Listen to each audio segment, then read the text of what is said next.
18th century, there was something that spread across Europe and eventually made its way to America called puerperal fever, also known as the Black Death of Childbed. Basically what was happening is women were giving birth and they would die within 48 hours after giving birth.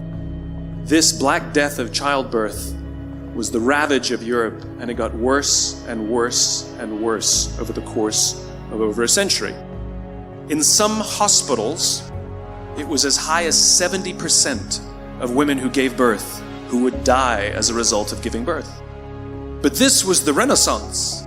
This was the time of empirical data and science, and we had thrown away things like tradition and mysticism. These were men of science, these were doctors.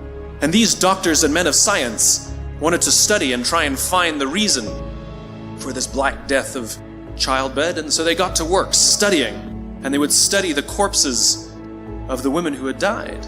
And in the morning they would conduct autopsies, and then in the afternoon they would go and deliver babies and finish their rounds.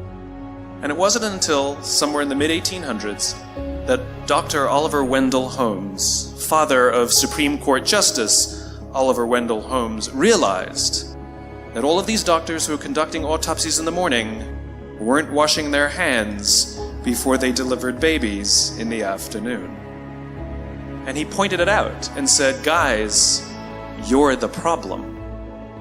And they ignored him and called him crazy for 30 years.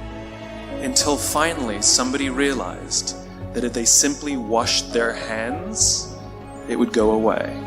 And that's exactly what happened.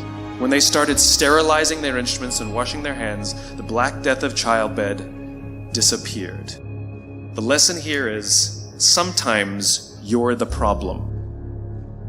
And my point is take accountability for your actions. You can take all the credit in the world for the things that you do right, as long as you also take responsibility for the things you do wrong. It must be a balanced equation.